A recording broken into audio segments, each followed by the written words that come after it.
Although I don't have the capabilities to go live on YouTube, last night was about as raw of a reaction as you're going to get to my thoughts on the Lions squad. Now that I've had some time to dig deeper, not necessarily go as far as performing analysis, I think I've got somewhat of a clearer picture of what Andy Farrell is trying to implement. For today, we're going to go through the winners, the losers, and who kind of went as expected for the squad announcement. Obviously, we'll start off with the forwards because when we get to the end of the forwards, there is a big thing I want to talk about, as mentioned in my thumbnail. Starting with the hookers. I'm gonna have to try and restrain myself from screaming at the camera and having to restart the video because I'm absolutely disgusted, frankly, at how Jamie George has been treated.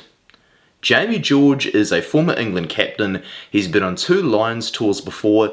Even when Saracens were in a bit of a dangerous spot, Warren Gatland still showed faith in him 4 years ago. Jamie George played for England and represented them and captained them just 1 week after the death of his own mother. That is a proper alpha male. That is a bloke who is going to be brilliant for the off-field side of this team. And instead he's been unselected and dropped for Luke Cowan-Dickie. Luke Cowan-Dickie, I thought a few years ago his England career was going to be over. While it's nice to see him making the Lions, I just can't help but feel that it's come at the expense of somebody who does not deserve this treatment. Another loser at hooker is Dowie Lake. I just think the selection criteria went against him. Cowan-Dickie, Dan Sheehan and Ronan Kelleher are all very expensive playing hookers who will float in wide channels. Lake is more of a crash it up the middle, win turnovers kind of hooker, so I think that counted against him. I'm not surprised to see Dave Cherry miss the team, and Ronan Kelleher, big winner, means that all the work he did 4 years ago as the 4th choice hooker, as the first bloke who was going to jump on the plane, it means it wasn't for nothing, and it's awesome he finally gets a taste of the Lions 4 years down the track, even if he's not a regular starter for his nation. The props, nothing really too surprising. I don't have any big winners. There was just always going to be one loser out of the 7 obvious candidates, and that, guys, is Finlay Bealham. At the age of 33, there's a good chance he may never tour with the Lions again in his lifetime. So I shouldn't have said again this, sorry, because actually he hasn't gone on a tour before. I know it's something that's quite difficult to believe, considering how good he is and how experienced it is, but Finlay Bealham may just be one of those players who will have to retire without a Lions cap to his name. All the other guys deserve to be selected. It's just a case of 7 can't fit into 6. Now we move over to the locks. Mara Witoje was the clear candidate to be captain as England improved a fair bit during the Six Nations, and he'd been on 2 Lions tours before, separating him from the now injured Caelan Doris. The biggest winner for me though has got to be Ollie Chesham. Chesham is a player who I was more than happy to put in my own Lions squad. I just didn't think he was the kind of player who was going to fit Andy Farrell's kind of system. But Andy Farrell's approach has been, no, I don't care. I want to select this guy based on merit, and I'll tweak my system a little bit around this guy so that we can have the locks with good hands doing more of their ball running things. Scott Cummings, for that reason, is also a big winner. He's always had a very broad skill set that the Scots just haven't managed to get a lot out of. I was picking him as a bolter. He was one of my 3 hottest takes, so I'm quite happy to see that one of my hot takes has aged well. James Ryan, having had not a very good season as well, is also a big winner. Tyke Byrne, Joe McCarthy, I expected to go on the tour, but Ryan Beard, I'm quite shocked that James Ryan was picked over him.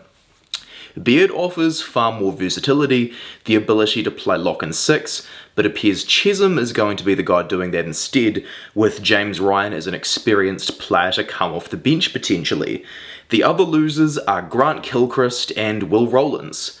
Proper servants who have given a lot to their countries. Combined, they've got over 110 test caps put together, but they haven't made the Lions. And the fact that they're both in their 30s means there's a good chance they never will.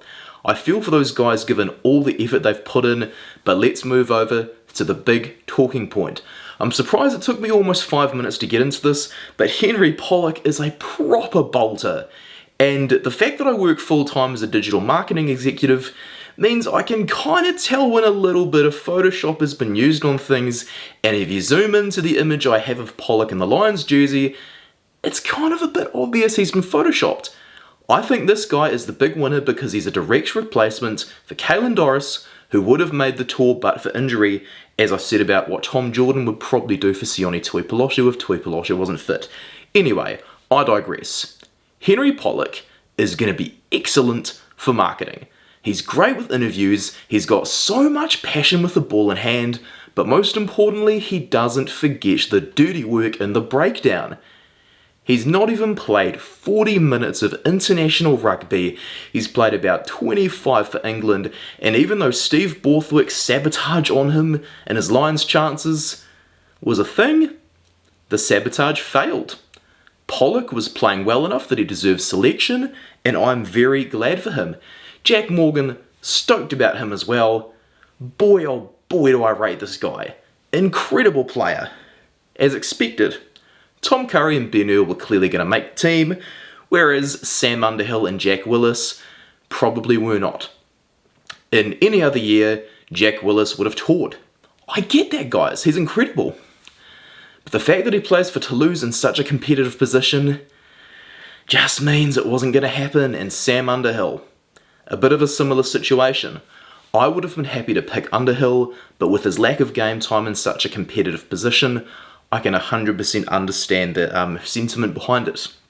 Ben Curry and Chandler Cunningham South, though, having played big minutes in the Six Nations, will definitely be disappointed, as will Talupi Faletau and Aaron Wainwright, who probably couldn't have done anything more.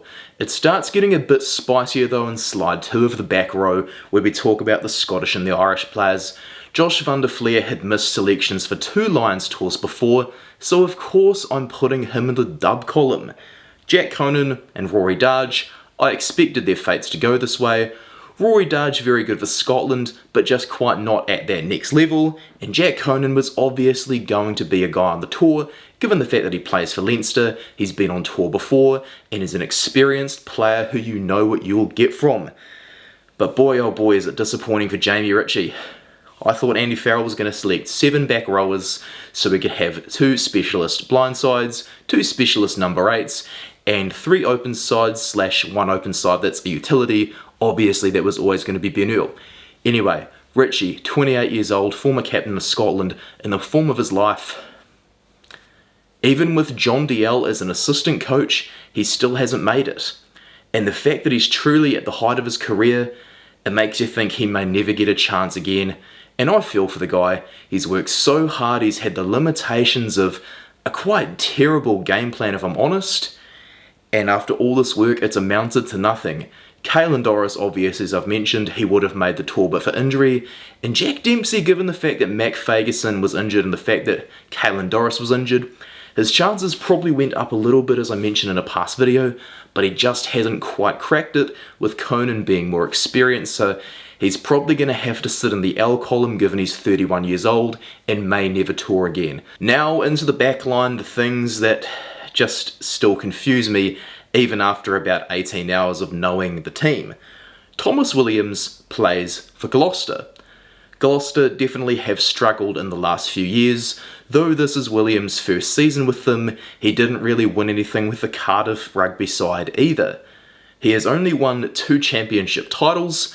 They were the 2019 and 2021 Six Nations. And given the fact that he wasn't a regular starter in 2019, it just doesn't make sense to me. Jamison Gibson Park was always going to go, and I thought Alex Mitchell had a very good chance because he can bring elements of his game plan similar to Gibson Park, though Steve Borthwick doesn't allow him to do that. Mitchell is definitely going to show off more of his natural game, that's for sure.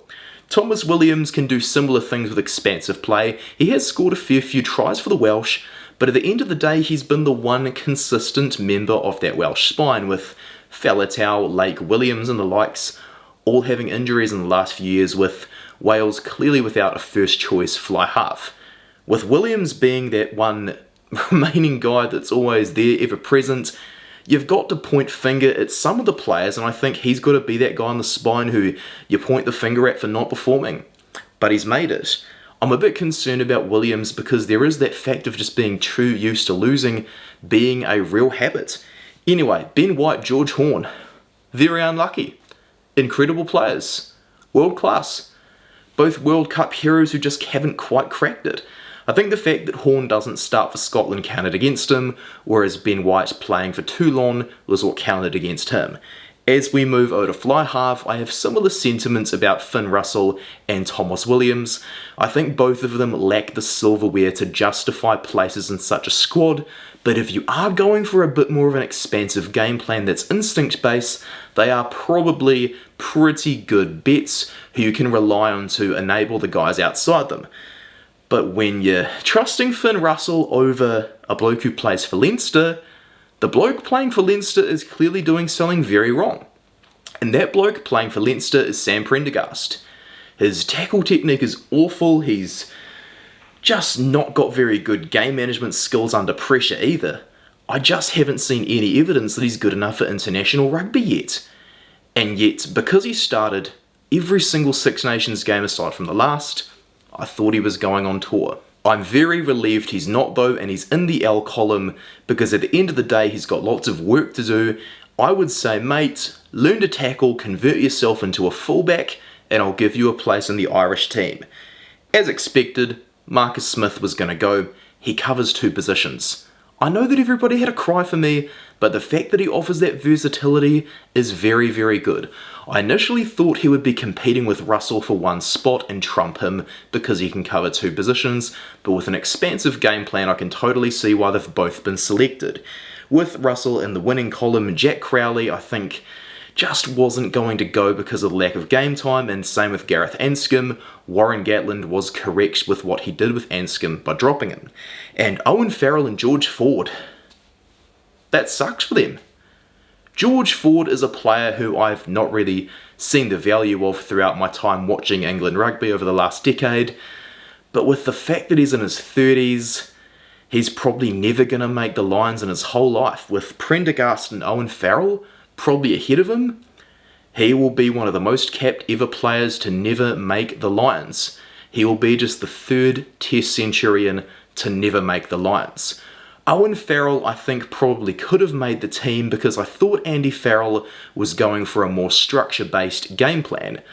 Owen, however, having not had too many minutes, probably wasn't going to do very well for an instinct-based game plan. I can see why Andy's left Owen out, but at the end of the day he still must feel pretty disappointed given the fact that he's such a test match animal and so obsessed with winning. As I said in the thumbnail of my previous upload, his international career is likely over. As we now go to the midfield, I know, what do you think? I think it's still a win for Tom Jordan. He didn't make the team, I get it guys. But this is pretty good considering the fact that Robbie Henshaw hasn't made the team. I thought Henshaw had a really good chance and he would be a shoo-in for number 23 to cover the midfield off the bench. He hasn't made the team though. And having lost a lot of pace, being 32 years old, having gone on two tours before, his international career may be in a similar boat to Owen Farrell and George Ford's, and it may be coming to an end. Bundy Aki, however, will have one heck of a way to retire if he does choose to retire after the Lions tour. He's been a brilliant servant for the Irish, so I wish him all the best. Gary Ringrose had a 100% chance. Max Llewellyn didn't have a very good chance, so I'm not surprised he's in this column here. And Hugh Jones and Sione Tuipulotu, big winners. The fact that Tuipulotu is going to be fit after all, it surprised me, but it's awesome and it played a huge factor in both these players making the team. I think Tom Jordan is going to be next on the plane though. The fact that Henshaw hasn't made it means Tom Jordan is likely an injury to the back line away from making this team. The Lions only have 4 specialist midfielders on the team, with Elliot Daly as a utility back. Anyway, before we speak of the devil, Henry Slade. Similar position to George Ford. A huge servant to England, over 70 tests, but being a jack of all trades and not really a master of many, you've got to feel that at 32 years old, his chance is possibly gone as well. Anyway, we need to talk about Daly. What? What? Oh my gosh. In 2017, he was a bit of a bolter. In 2021, I absolutely lost my patience with the fact that he was selected after George North was injured. He wasn't playing well enough in 2021. But at this stage of his career, at 32 years old, having gone on 2 tours before, he was probably going to do that utility role with a bit more experience than Tom Jordan, who's on single-figure caps. I thought they wanted more of a specialist centre that wanted to go for 5, but if they want a fullback who can cover the wing and the midfield, well, this is probably your guy. Tommy Freeman, huge winner as well. I didn't think they would pick this many outside backs, and that was the only reason I had him off my list in my initial prediction. But they've gone for an extra outside back, so logically he goes, and he's in the W column. Freddie Stewart, George Furbank lacked the game time to go on tour, as did Josh Adams and Liam Williams, sadly. But Blair Murray and Henry Arundel have got to be aggrieved. They are great players, but I just don't think they fit the game plan, and so they are in the L column because they probably couldn't have done anything more, but still failed to make the team. As we finish off the back 3, Mac Hansen and Duhan van der Merwe are going to recover from their injuries for the tour. Wow. I was quite nervous for van der Merwe about a week before I uploaded my prediction video, but after he recovered I was like, okay, never mind, he's going. Mac Hansen I was on shaky grounds with. I thought he had a good chance. Then right before the squad was named I was like, no, but he has made it. He's in the W column. Hugo Keenan, Blair Kinghorn, James Lowe, all obviously were going to go. Tick, tick, tick, as expected. But Jimmy O'Brien is in a bit of a different boat to Tom Jordan. While Jimmy O'Brien is versatile, his lack of game time in the Six Nations just put a few nails in the coffin of his chances to go on a Lions tour. He's not getting any younger either, so while Tom Jordan could go in the future, it's unlikely for Jimmy O'Brien. And Darcy Graham, need I say more? Scottish fans have a right to be outraged over that one, but Graham, as I predicted, just didn't fit the coach's selection criteria, which is really sad, because for me he would have been one of the first names on the team sheet. So as we reflect on all this, it's going to be very interesting. I do wonder how the Lions are going to play. Based on all this, I think it's going to be a very expansive game plan. But before you guys click off the video, I just want to say thank you very much for watching. It's been a nice wee short return to YouTube. And at the end of the Lions series, I am indeed going to hang up the boots from YouTube. So thank you so much for the support, guys, one more time. And as the video is probably starting to get a bit long, I'll leave it there. Thank you, team. From Max.